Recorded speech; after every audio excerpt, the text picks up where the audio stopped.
Hey there, Beanie Babies. This is Adam Ganser checking in with you all to let you know if you like what you're hearing on our Patreon, you can always feel free to toss us a couple extra bucks and join that $5 tier where you'll get some access to the most exclusive and best podcasts anywhere on the internet, including some of your favorite episodes of Spiel Boys, Star Trek The Next Futurama, bonus eps of I'll Show You Mine If You Show Me Yours, and some new upcoming exciting projects that I can only seductively hint at. Hope to see you around, Beanerinos.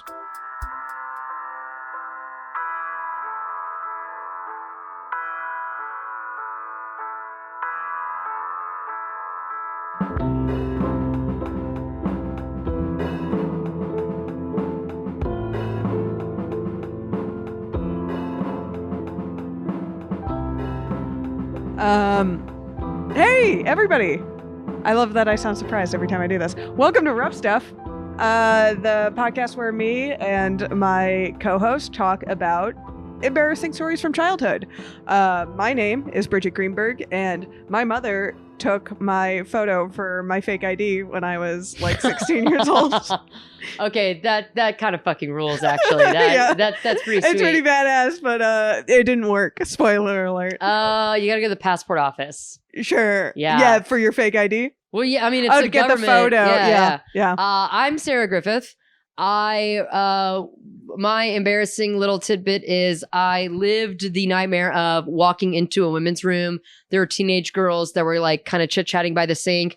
And I know without a shadow of a doubt that they were talking shit about me. They got real quiet when I walked in. Oof. When I went to the stall, they started talking again. When I got out of the stall, they were looking at me like... Were they silent?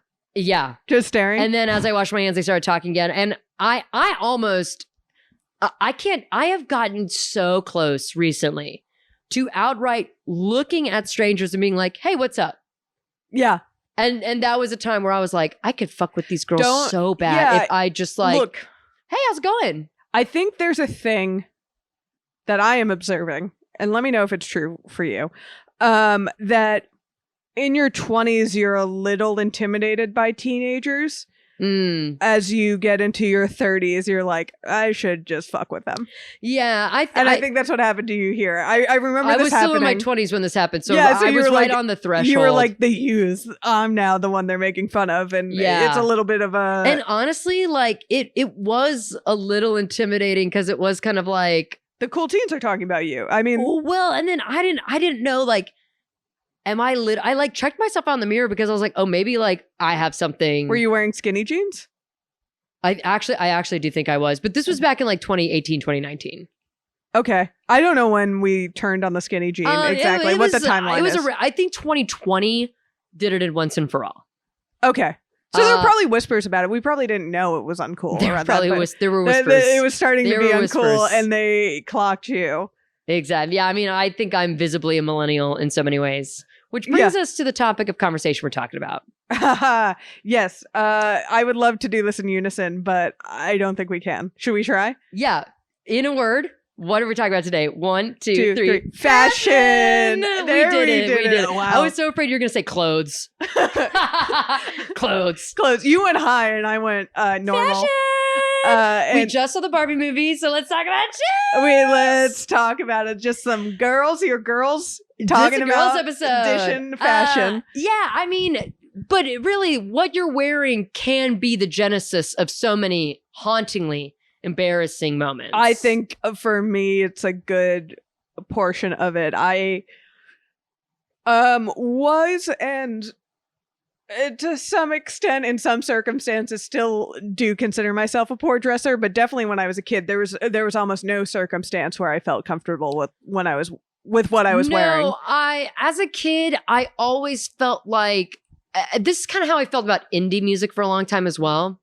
When I was in middle school, and people would be talking about Death Cab for Cutie and the Shins, and like a lot of like indie rock that was really popular at the time, and I would think like, how do all of you know all of these bands and all of these songs? Like, where did you go to hear all this cool music? Because like I hadn't made the leap to like, I was still like very much radio, MTV, VH1, Top 40, and then just kind of like whatever. Maybe I was big on like watching a TV show, liking a song, and then finding that song. That's where I got but like that's where a lot of indie music for me, because I was very much into all those bands.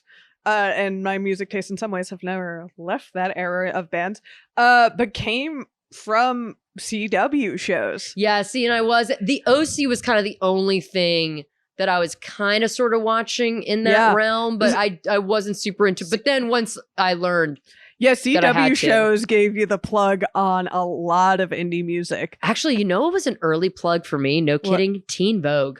I loved Teen Vogue when I was in middle school. Teen Vogue. And the teeny bopper like not pre-teen Vogue even, like your J14s. Yeah, I wasn't into that. Oh, maybe that was a camp thing, a sleepaway camp thing. It was definitely a popular thing, but actually this is so me. I didn't like the way that magazine was designed. Like, sure. The cover would be...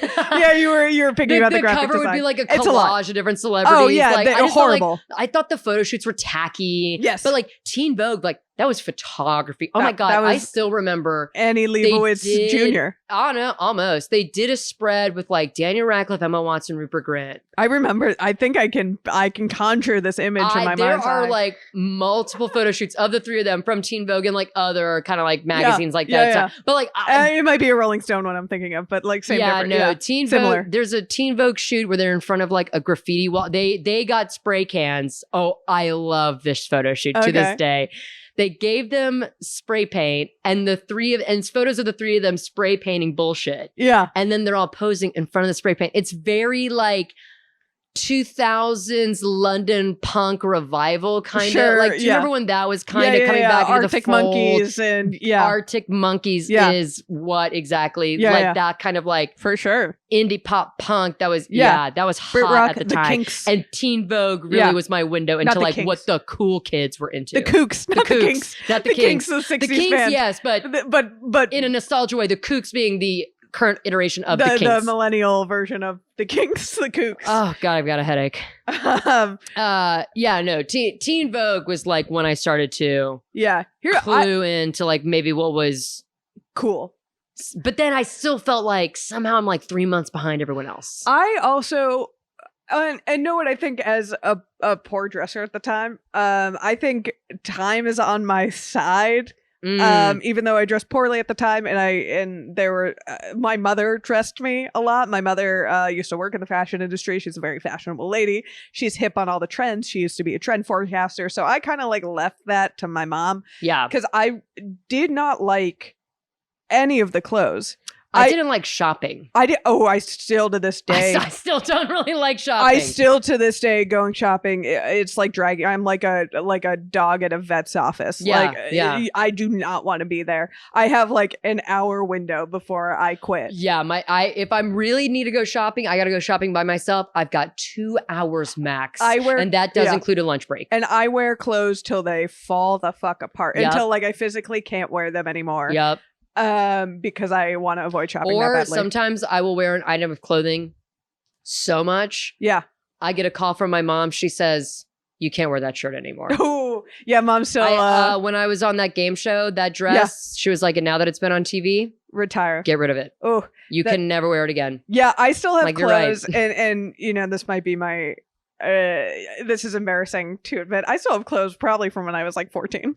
I absolutely do. It's incredible that I still fit in them. That's a testament to... yeah, I still have like my college going out clothes from Forever 21. Oh, for sure, yeah. I still break them out, and you know what's fucking crazy? I still get compliments. Hell yeah. I recently wore a Forever 21 top out.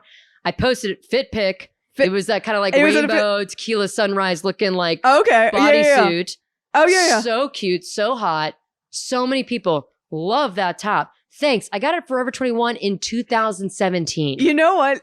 And it's true. Fast fashion is bad. It's bad. But there are pieces. If you hold on to those clothes and you get a lifetime out of them, that is not fast fashion. A lot of...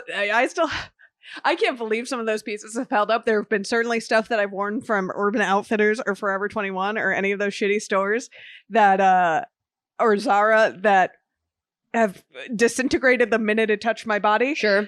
But it either does that or you'll have it for 25 years. Here's one. I'll do you one crazier. Sometimes the clothes break and I fucking pull out a sewing kit and mend it. There we go. Last That's my summer, girl. there were 3 pieces of clothing that I stitched back together. Now, don't look at those stitches up close, Tim Gunn. Let me tell you something. I'm not a seamstress. It's not great work, but the clothes look good. And the nasty sewing is on the inside where only I'm seeing it. Every time I've tried to sew something, and this was like, I had like before I left for college and before I left post college, that was like a week-long turnaround, but my parents gave me a little like adult 101 tutorial. My mom both times had to remind me how to sew a button back on, and still to this day, anytime I have to sew a button back on something, that was just kind of a guess, just thread the needle through the little holes, you know what I mean, like just make sure it's on there. I still watch a YouTube video and then just start doing it, and I'm like, that'll hold for actually a night. Bridget, accountability, we should either pay someone to teach us or go on YouTube for a day. We should learn how to hem, because for short girls like us, learning how to hem a pant is really key. I think we have friends that know how to do that. Our fellow short friend Sydney. Does she? Because when I taped up my pants for that movie premiere and then just like put a lazy stitch in it, Sydney was like, I could fully hem pants. And I'm like, of course you can. You're 4'11". That's cool. Sorry, now we're off topic. No, but back to, so a lot of embarrassing, just like leaving the house, sometimes you've already lost. And something I struggled with until recently. When I was younger, I underdressed in so many occasions that as an adult, sometimes I find myself compensating for that. Yeah, for sure. Overdressing. I am so scared, especially in this season of my life as I'm going to a lot of weddings. Yeah. Big fear. And going to, when we were younger, we went to a lot of bar and bat mitzvahs, constantly underdressed for those, didn't quite get when there's a fashion code, I was prone to fucking that up a lot. Even if it said like cocktail attire, black, the black simple tie, ones, but white tie. now we're getting a lot of like middle ground ones that are like business cash. That I got like a summer formal. Oh yeah. You get a lot of middle or like creative black tie.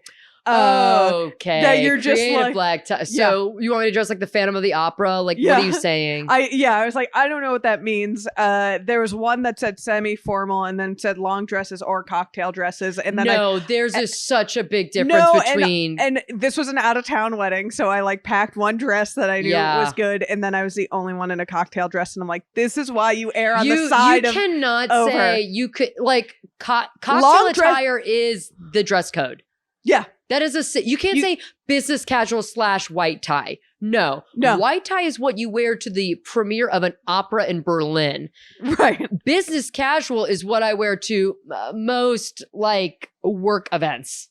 Yeah. Like there's a really big difference. I would wear jeans if it said business casual. I also, working in like a creative field too, my office attire is all over the place. Yeah. I remember first moving out, my first job at a website you may have heard of called crack.com. Yes. I remember going to Forever or Urban Outfitters, I think, at the time, and this was 2015, so tail end of our Urban Outfitters years. Yeah. And just buying any blouse, just buying about 15 blouses. Yeah, I used to have like a 7 or 8 blouses, and it was just like and I was just like, that's what I wear to work. And then I worked at like a cool hype beastie office, and everyone was in like vintage tees and jeans and sneakers, and I was like, know what? Yeah, and actually this is fucked up to say, I look so good in like corporate clothing. Like every time I've had to like get corporate, like I gotta say, when I was in a lawsuit, I was showing up to that courthouse, I was showing up to my lawyer's office looking fitted. Like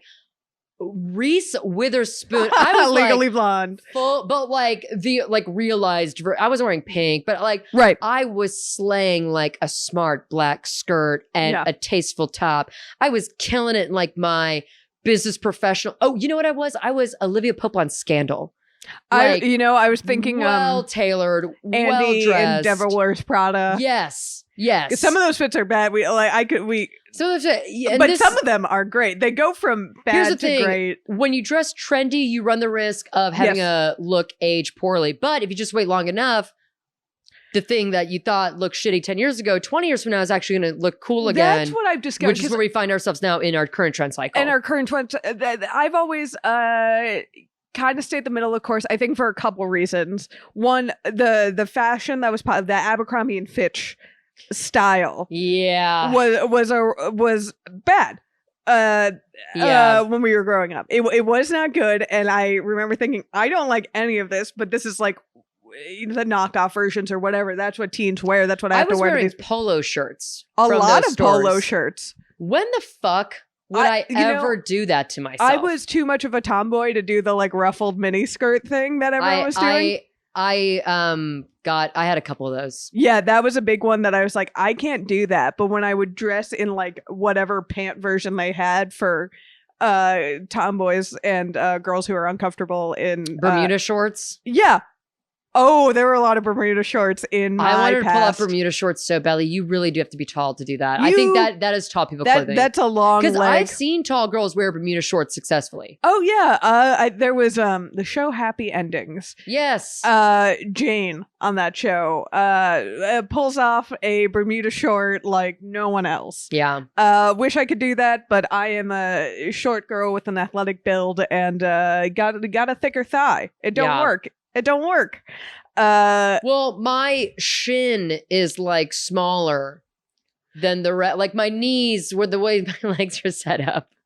My knees are low on my leg. Okay. I never noticed this until I was folding jeans. And you know how the knee There's kind of gets, I was like, damn, this is awful fucking low. Know what I've also only come to appreciate recently as like these kids are circling back. Them kids are circling back like low-rise jeans and stuff. Yeah. What I realized happened to me when I got caught in, and you did a lot in your youth, is just because I think there's a lot of like, well, if you're thin, you can pull off a lot of stuff, but being petite and being like thin are different things. Yes. Like I still have a curve to me. I'm thin, but I have a curve. So like a lot of the stuff that's made for petite, skinny girls still looks weird on me. Were you because there when have I short explained legs. Ann Taylor Loft to our friend? No. Maybe it was... No, but go on, please. Well, okay. I'm naming names. It was her friend Jono, and actually Sydney's at 4'11". Sydney's like 5'2". She's like our height, I guess. Oh, I guess Bridget's 5'4", since we want to hold on to that. I'm 5'4". Or okay, whatever. Put it on the you record. and Men Are Hinge are 6'2", sure.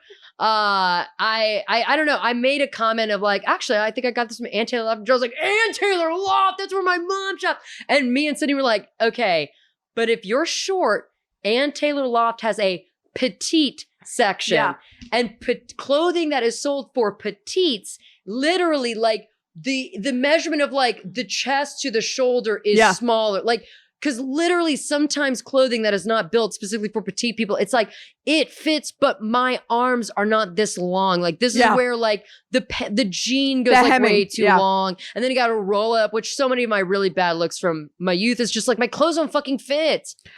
So many of my bad looks, I think, come from me being done shopping, me being like checked out at my limit when I was young, not liking any of the clothes at any of the stores we were going to, not feeling comfortable in anything, and checking out, and then my mom being like, we're getting this, being fed up with me, and then just like choosing an outfit. And then I have such vivid memories of being at like a bar and bat mitzvahs, having to wear these outfits and just being so uncomfortable, so embarrassed, dressed like a little old woman.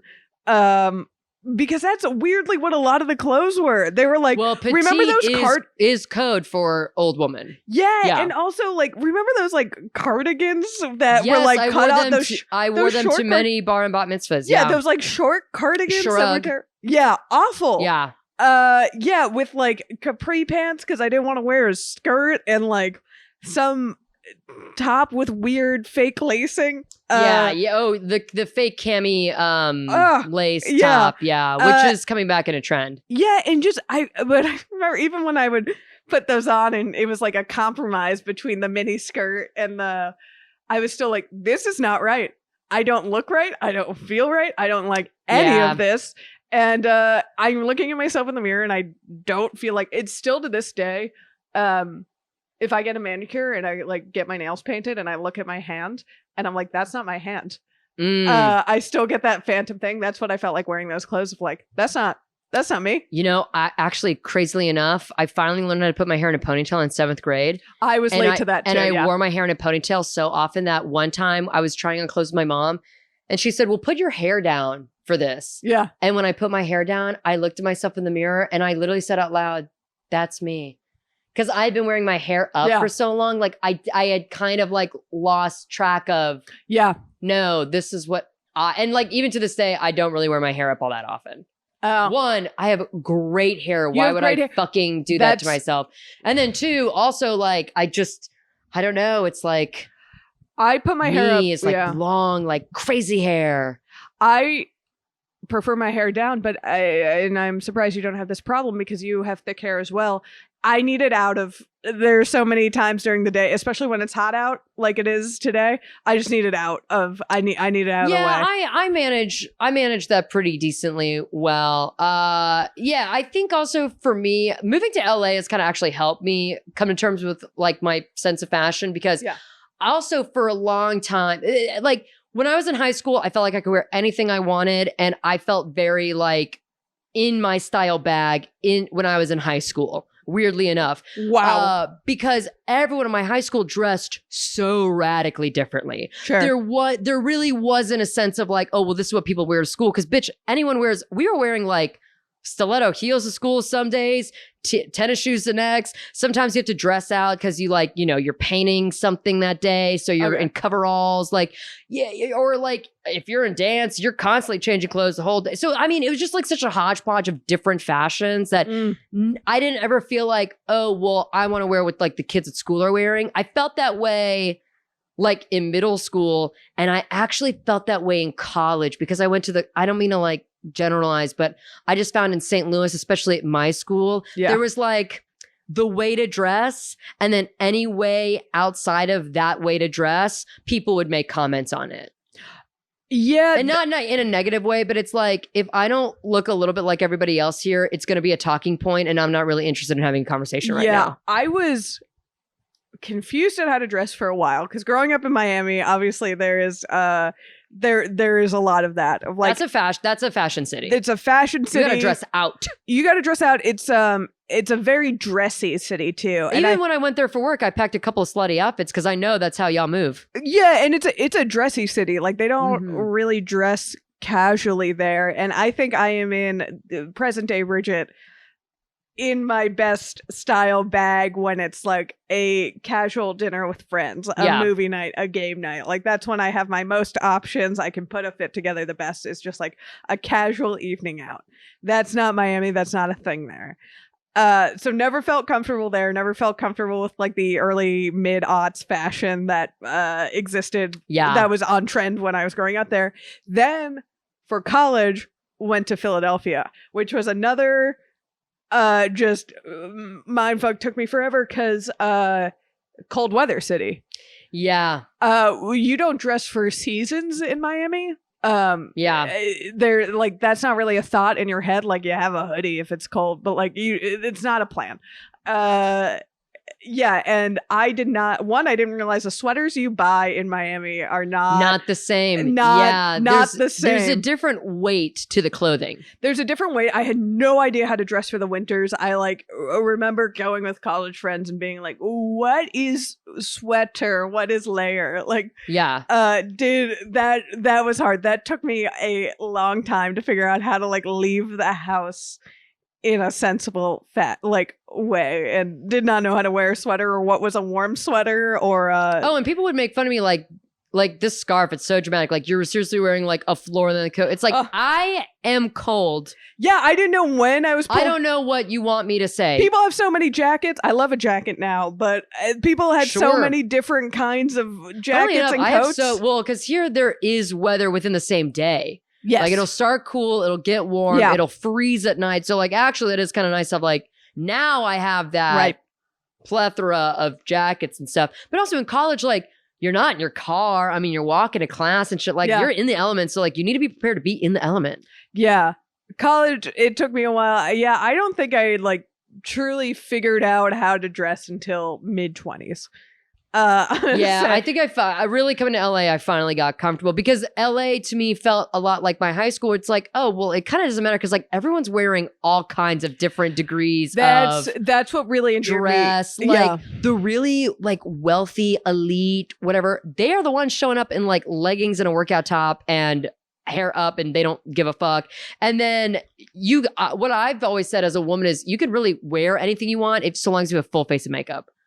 Sure. You can make any outfit look right nicer if you just slap on the right face. Sure. And that was difficult for me because I didn't really learn how to do makeup till I was 23. And also, yeah, learning to do makeup is the whole thing. Yeah, I didn't really, and like even now, I can put on a nice face of makeup, but it's very bare bones. Yeah. It's very simple. The basics. When I try, I don't play with it. Yeah, when I try you to play, I play. I feel better about playing, but I understand like the more I try to complicate, the more steps I do, the worse it's getting. Right. There's diminishing returns at some point. It's so, actually just better to like stop. I can put on like this one kind of like I'm not gonna play with color. Yeah. I'm not gonna try different things. I got my basics. I also don't have patience for these things. Yeah, that too. Wow, I really only have like an hour in terms of like what I would give getting ready, hair included. So it's like it's really got to be that. Yeah. What do you think was your worst outfit in your childhood? Oh my god. And it can be worst outfit that you loved. You know what? Really, outfits aside, I think for me it comes down to haircuts. Haircuts. It comes down to haircuts. Okay. Because only until really the tail end of my early 20s, I really wanted to have short hair. And I would have short haircuts. Why did you want to have short hair? Why? Why? So for a long time, I just didn't want to deal with growing up. If you look at photos of me, like all elementary, again, I didn't even learn to put my hair into a ponytail until I was in 7th grade. Yeah. So it would just be long. It would be down. It would be tangly.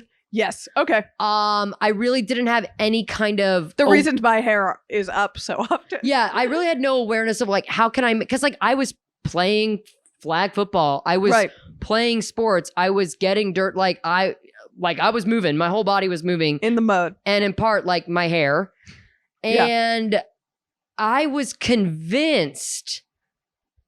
I mean, my mom always says I have a round face. I do think I have a round face, but I was convinced, I think, by the media. You know, when it's like, if you have a heart-shaped face, do this. If you have by Teen Vogue. If they were one of them, a lot of the magazines, if you have a round face, get a short haircut. And I also wanted to prove, this is awful. I wanted to prove that I was pretty outside of my hair. That like, even if I didn't have any hair on my head, I am still pretty. Okay. And that is true. But the short haircut, it didn't really change whether or not I looked good. It just kind of put me I was like that kid that looks older. Right. Like, why are you dressing like a 60-year-old? Right. And it really wasn't my clothes that made me look older. It was my haircut that made me look older. Yeah. And our hairdresser, Josh, was like, you are never going to be rocking this fucking Hillary Clinton haircut ever again. Yeah, he still mentions that haircut when I go. He still mentions that haircut to me. And it's like, okay, in my defense, when I got that really bad haircut in LA where my hair was short, I knew that was a bad haircut. I didn't have a hairdresser to go to at a time. I was desperate. I just went to a hairdresser that was nearby. It was, oh God. Actually, let me tell this story since this is a podcast about telling embarrassing stories. Yeah. I went to this hairdresser. She was, I don't know, Armenian, let's say. Some kind of European accent sort of deal. So, okay, that's all well and good and fine. It's just the things that she said, because her English wasn't so complete, she spoke kind of harshly. Okay. Which I can translate through that. Right. But I didn't even want it to be that short. I said, because normally I say I want it here, and the hairdresser goes, well, what about here? And I say yes. I think I said I wanted it to my shoulder, which is fine. I think what she cut it to was my chin. Ooh, that's And too short. And I was having that moment of like, the haircut is already in process. I It's too can't late. say anything. I'm staying with this haircut. As she's cutting my hair, she's doing this. What about eyebrows? Do you want to do eyebrows today? No. She's like, are you sure? Eyebrow? You sure? Not this. And she's pointing to where my eyebrows are fucked up. No, I don't want eyebrow. Upper lip. Upper lip? We could do upper lip? Oh. I say, no upper lip. She says, but you have a mustache. What the? I don't want upper lip. She's like, chin at least. I'm like, okay, I know. She's going for the upsell. Body hair. I see that. I can see it. You can see it. And she kept being like, but you have it. You have it. You don't want me to take it off? I'll take it off now because you're going to have that. And I said, oh, I'll just bleach it. She goes, you want it off. I said, I will just bleach it. And then so after she fucking harangues me for my body hair, then she starts, what are you doing for your skin? Because I was having my phase 2 of my puberty at the time. Because if you don't know, when you're in your 20s, you go through puberty again. Okay. So I had horrible cystic, hormonal acne. I think I'd started new birth control. I mean, I would like, yes, I was sitting in her chair. I felt so fucking ugly. And that's the last thing a stylist should be doing. No. So I was so defeated. Then my haircut looks bad. I'm just like, how much do I owe you? Like, I just need to get the fuck out of here. Yeah. And then everyone, Sarah, that one haircut you got was bad. I know! I felt ugly at the time. It was bad. I know. You don't have to fucking tell me. I knew it when it was happening. A bad haircut. And then this woman, and then, by the way, she's doing all this to me. And she's like, I was having a tough time with what we now call a situationship. Yeah. And she's like, boyfriend? I'm like, no.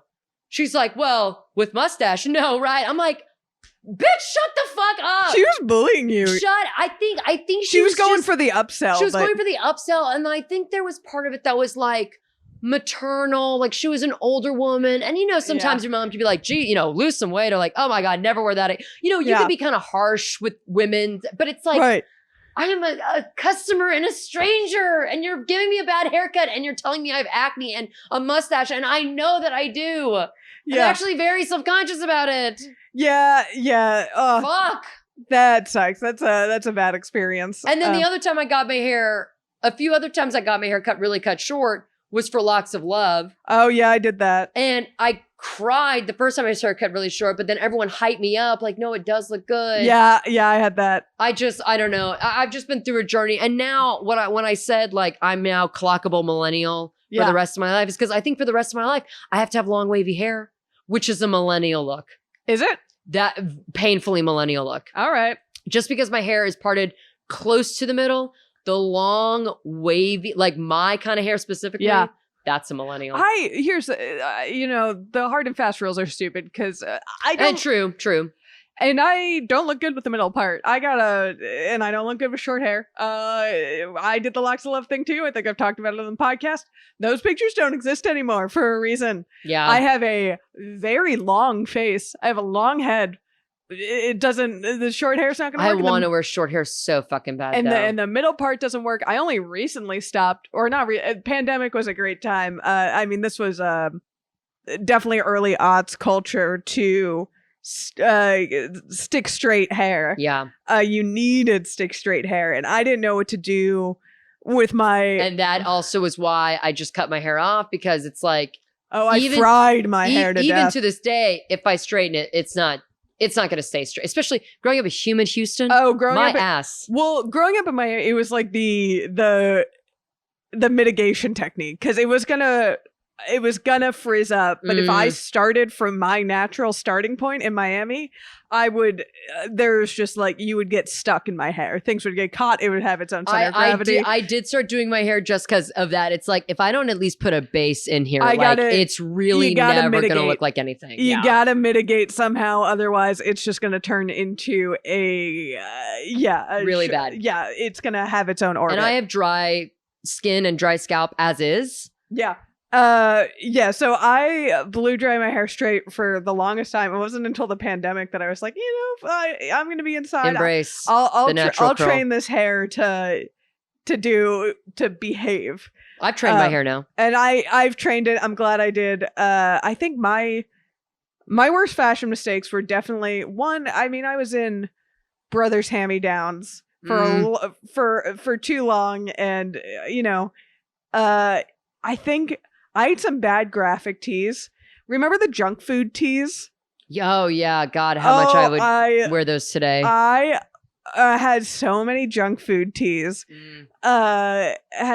Just always some sort of cartoon on my t-shirt, and along with that, do you remember gaucho pants? Yeah. Those were comfortable as fuck, but you look like I never liked those. Oh, they were comfortable, but they were. You look They're like culottes. They're Really, culottes. they're culottes. They're culottes. Yeah, they were. Those are coming back. I'm not joking. The gaucho, like that kind of like flare leg cut on a legging. Yeah, that's really hot now. I'm not joking. 14-year-old girl with just like no leg.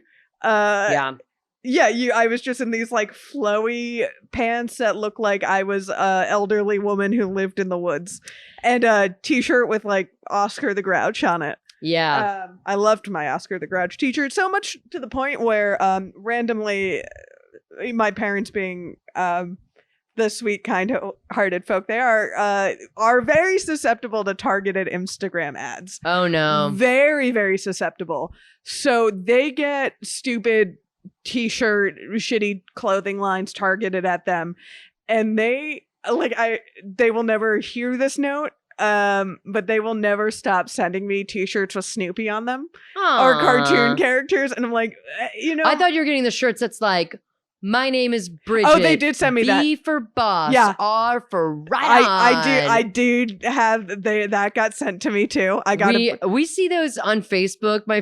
Almost like screenshot. I have a collection where it's like, Griffith. The Griffith family means loyalty, strength, love. It's like, what? Yeah, no, I've gotten a Bridget t-shirt. Yeah. Which is so funny how targeted it is, because my name is spelled. I was gonna say, the spelling is spelled like correctly. Yeah. It had, or my version of correctly, which is nobody's version of correctly. So they're deep into targeted, and like anytime there is a Snoopy t-shirt, they recently, for my 30th birthday, sent me a shirt with Snoopy dancing on it that said "Feelin' Groovy." Oh, I like that. Do you want it? Yes, and I'd wear it. I love a graphic tee. I was like, this is, I too like a graphic tee. I like a vintage tee. I'm not above, having a stupid t-shirt. But in what world did your daughter ever have a shirt, the one that you knew and grew up with, Feelin' Groovy?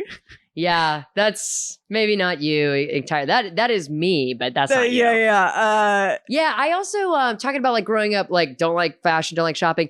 I really don't think I like Y2K fashion, because as it's come back, I'm remembering now seeing.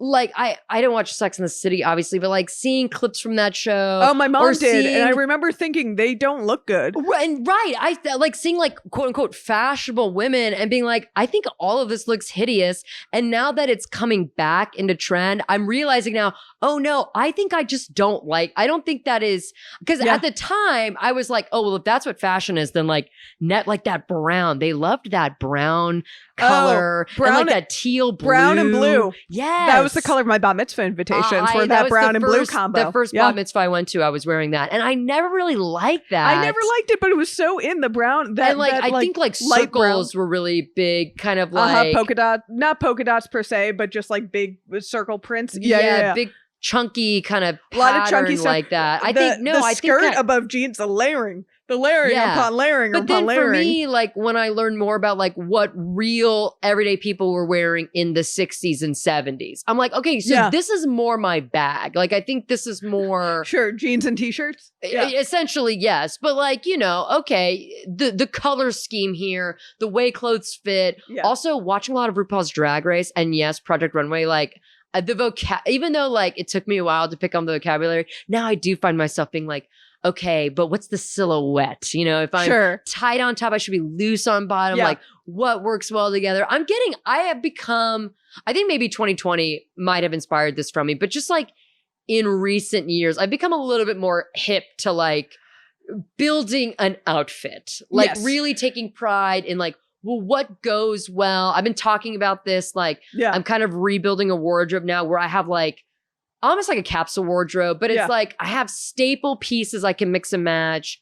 And then like, I'm not afraid to wear like a dramatic, weird top or, you know, whatever. Right. But like now I'm taking a little bit more pride in putting together a fit. But it's taken me a long time to appreciate. There were also things about my style growing up that I think maybe like the weirder aspects, although I think I think I'm having a hard time saying this. The things that I gravitated to as a child and then thinking that I am a bad dresser, not being comfortable shopping or not being very like style forward. But there were things that I liked that I kind of like forgot about and pushed to the back burner. And now we're coming back that I was like, no, I like those things. And those weren't like quote unquote cool at the time or like part of an outfit. Yeah. But now it's coming back. Like now I'm a sneakerhead again when sneakers for me growing up, since I went to a school where we had to wear uniforms, which thank God, if I had to decide how to dress myself every day, I would have. Yeah, that really helped me in middle school that we had uniforms. Yeah, I would have gone on Lexapro a lot sooner than I did if I had to dress myself every day. Yeah, no, that would not be good. Been for the best. But so the big, at least for me, and I think for a lot of people, were sneakers. That was like you had to wear a closed-toed shoe. That's your style choice of the day is the sneaker. Yeah, there were different ways to dress it up, and a lot of people chose sneakers, and I was one of those people who was like, I loved a Nike Dunk, and I would always like that was my favorite part of when we were going back to school was I could pick a pair of new shoes. Yeah. So loved a Nike Dunk, got really into sneakers, and then like as I got out of high school, you know, I didn't feel like there was an opportunity to wear it. I went back to Chucks, which, you know, not a bad shoe. Yeah. Chucks and Vans, but kind of just like plain canvas shoes, which, you know, still love a canvas shoe. But, you know, now that I'm more in my element, I'm getting back into sneakerhead, which, you know, is not a cheap hobby. Right now, dude. I mean, it's definitely we also like pros and cons to that hobby. We also benefit from streetwear becoming really popular. Yes, and I even said this at the ball game I went to. I was like, I know this is bias coming from me. I even feel like ballpark attire is kind of becoming fashionable. Like for sure, like the baseball cap I think is really hot. Like even like an open jersey, I'm seeing more and more like fashionable people wearing. And I remember thinking this at the time, what we just missed that I think we would benefit from a style that I always thought was really cool, but we were a little too young, was like the Aaliyah music video fashion. Yeah, like I think it's like 90s NBA, like that. Well, but I think that feeds into that. But that's absolutely inspired by that with like the big cargo pants again, and streetwear, then the tiny top. That is kind of becoming the thing now. And streetwear becoming a big thing, certainly in LA and the cities. I've also learned that accessories don't have to mean jewelry, because we don't wear jewelry. No, but now I look at accessories like watch, belt, shoes, bag, sunglasses. Like, yeah. Like now that there's a little bit more to it than just. There's a little bit more to it. The spectrum has opened up a little bit of like, you know, girls' clothes, boys' clothes. Yeah, definitely. Non-binary people, shout out to y'all for really bridging the gap of actually. I do see people from a cis woman. Thank you. Truly, I needed that. I have seen people say that like androgynous clothing often means masculine. Like, sure. You know, very few men are like, yeah, I'll put on a skirt. But even then, like, that's kind of becoming more like flowy fabric around a man's waist, I think is becoming more and more popular. For sure. Yeah. Jogger pants really kind of bridge that gap. Jogger pants. Yeah. I think, LA definitely being in a city this big helped me a lot. Because you can just like dress however the fuck you want. Not that Miami and Philly aren't big cities, but definitely the cold weather thing threw me for a loop and made it a little harder. And dressing for seasons was a weird notion for me. Also, I think maybe not so in Miami, but I do think in a lot of cities, like I said, if you wear like a fit, like if you put together a fit, someone's going to make a comment. Oh, okay. Who are you dressed up for? Yeah. You know what I mean? Like you're going to hear that. That's what I'm saying. In college, I just wore what everyone else wore because anytime I was rocking the casual kimono look and people thought that was like so hilarious and so genius. I'm like, yeah, this is on trend in every other major US city right now. I got this at Forever 21. Do you really think I'm onto something new here? Yeah. I'm just not wearing a North Face jacket. Then that's like so radically different. Miami has it's a big city, but there is kind of a homogenous vibe to it. Certainly. Almost like the scene there is the scene. It is the club, nightlife, rowdy scene. Dale. Kind of no matter where you are dressed up to be looked at. Yeah. And the fucking Europeans that are over there. And go to Heat Game, like the a Heat Game is to be seen. The fucking Met Gala where I would if I went to a Heat Game, I was like excited to be there, but then you'd look and I'd be like in a jersey or like have you ever worn a heel?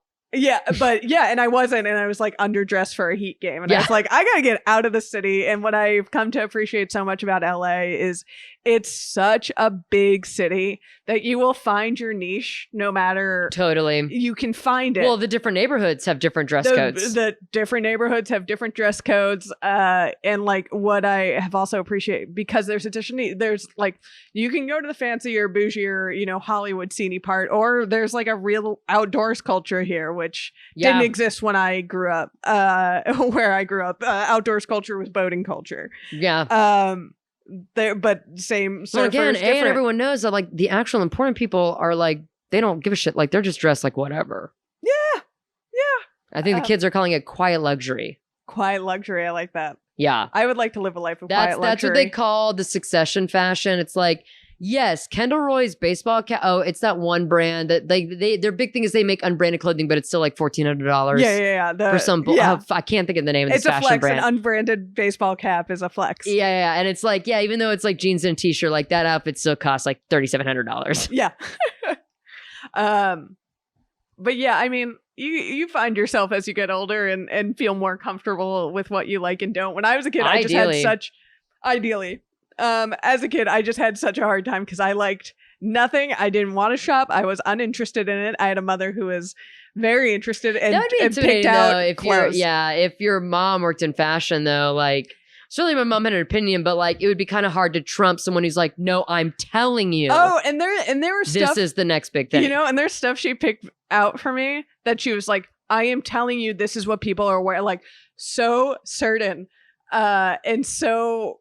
Is seeming so authoritative, and looking back on it, I think about some of the stuff she got me, and I'm like, no, that was fucking ugly, Mom. I was right. Yeah, that was just, you made me wear that, and that was ugly. Hey, just because it's trendy does not mean it's cute. No, and she, I love going through her closet. I mean, to this day, I'm glad I have a mother in fashion because I will take stuff from her that she bought in the 80s and kept. Yeah. Knowing, because she was a trend forecaster, that I've pulled from her closet that are staples for me, and like. Stuff I always get compliments on, but it is very fun to go through her closet because she did buy like a couple pieces, like nice pieces from when she was in the fashion industry in the 80s and 90s, mostly in the 80s, that are like, what was this? Why are you still, this is not coming back. She has this one color block business suit, tweed like wool business suit that is like purple and orange. In Miami.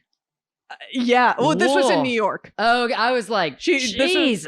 This was when she was working in New York. Forget what it looks like. The material alone. Oh. I need to take a picture of it next time in Miami. I look for it every time to make sure she still kept it, and she has, because one day that's going to come in use. I just remember the biggest 80s, 90s fashion pull that stuck around in closets that we were able to get is my mom grew up in the Northeast. We went to Vermont to go to my family's house up there. And my brother and I opened this closet, and it was full of 80s style one-piece neon snow suits. Yeah, that's fucking cool. And we were like, that's cool. We're rocking this today. Like we're going out in this. And we're sitting there, we're in town, we're at the base of the mountain, and we're wearing these like neon onesie Benetton or some shit. Yeah, they were insane. And some older boomer guy just walks into the bar sitting at and just stands up and goes, yes! Hell yeah. Dude, Just old pointing people it out. love to see their shit. I've had that happen to me Loved too. it. Yeah. I wish we kept those because that house is no longer there, and I don't know where those suits went, and I'm Yeah, so dude. mad. Sometimes those one are of sick. those throwback moves, people fucking eat that up. One of my friends has a vintage Coach bag from the 70s, Oh, which is if you want a vintage bag, the vintage Coach. that's a good- 70s, amazing. And older women, I loved that, like strangers on the street. And that is actually, even though I would not say like fashion is important to me, I do respect fashion. And I wish I was someone that had It like, is an art. it is. Yeah. And I actually love learning about fashion. I think it's Because interesting, I think those moments are cool when it's like, okay, a buddy of mine, he was wearing a watch and I was like, dude, love the timepiece, like looks so great. It was an Omega. yeah. And he was like, well, I just got this because I moved to LA and I got a job. My father, when he had his first big like adult moment, he got an Omega. My grandfather, same with him. And it's like, that is a part of fashion that I think is fucking awesome. There are really cool parts of it. And you can like write it off as like consumerism, whatever. But an Omega, I mean, that is a quality timepiece built to last. It's an investment and it appreciates in value actually a lot of. There are things, and I would Bags never and watches. say anyone should take fashion advice from me. I would say probably the opposite, in fact. But the one thing that I've learned that has made me feel comfortable, and maybe that's the only advice I can give, is what makes you feel comfortable, is just you can never go wrong. And I think we're seeing it in jeans and a lot of things. The basic timeless stuff that has Yeah. been around forever, a straight leg jean, Levi's Levi's, 501s. that will That's always a jean that's been produced for over 80 years. and will never go out just like a well-fitting t-shirt. Nike sneakers. Nike sneakers, Yeah. Converse. There are basics that have been around forever and they have stayed there for a reason. And I think most people feel comfortable wearing them. Like comfort is a factor for Yep. me when I dress 100%. I am a fidgety, nervous person. And if I am in clothes that are uncomfortable, my time limit on any place has crunched down to Yeah. an hour Yeah. max. Yeah. If I am uncomfortable in what I'm wearing. And comfortable shoes I will leave. Like that is Yeah. the one that's like, I'm gone. Yeah. So like those comfortable, just not trendy, but like have always been there. Staples are, if you're not a good dresser and you don't have the patience for it, Stick to the classics. stick to the classics. I would say, you know what actually helped me? Working with costume designers Oh yeah. and watching. So sometimes like, I can't remember what publication does it, but sometimes there will be interviews of costume designers. Like this Yeah. is how I chose to dress this character, whatever. Yeah. Honestly, treating fits like I'm putting a costume on, not like Yeah. in a fake way, but like literally like, what am I doing? What does that look like?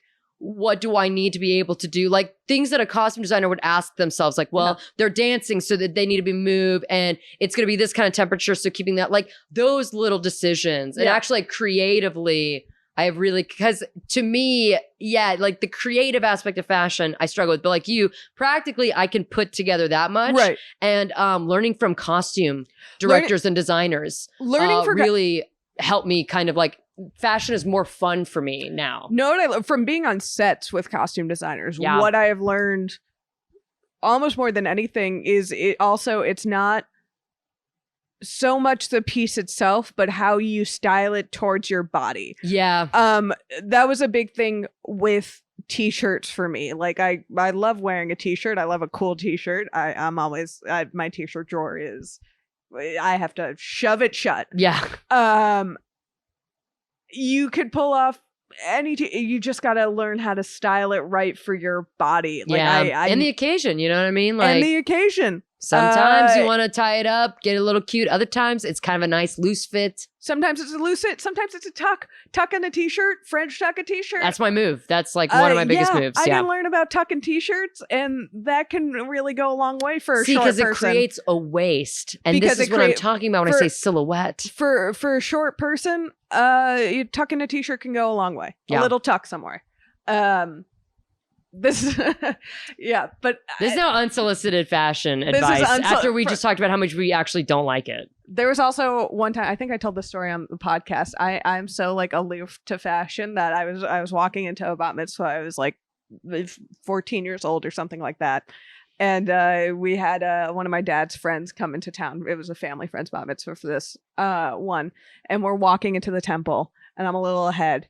And I hear my dad's friend, who's like kind of messing with me, goes, "Bridget, that's a pretty bold choice, wearing 2 different shoes." And I looked down and I just grabbed, because I had to wear like these high heels that I hated. Yeah. I had like 2 metallics big in the early 2000s. Yeah. 2 metallic pairs of heels that I did not like spend the time looking at, and was wearing 2 completely different like sized heels. Yeah, it didn't feel weird on your foot. You know, I think I was so uncomfortable in the clothes that anyway like, that I was like, I don't like this. I'm not comfortable. I'm not going to be comfortable. I'm gonna want to get out of here as soon as possible. Just grab the shoes I don't like, because mom will yell at you if not, and go to the event. And I did get props that day for not making my parents turn around. Not that they would have, but no, you just got to stick it out. I was like, this is my mistake. We're all the way here. We drove 45 minutes. There have been times in red carpet history where people have worn the 2 shoe and it's been like a look. Yeah, that was not what I was going for. Okay. And that was not, I didn't like particularly trying to give you an out, you know? No, I fully just was not paying attention to what I was wearing, because I was so checked out and so like miserable in what I was wearing. And now, you know, I've learned to dress up and enjoy the process of putting together like a nicer look for myself. And time, really, give yourself like hours. Think so about you're it. Not feeling so rushed. Yeah. Do you think we've helped anybody here today? I think we're always helping people.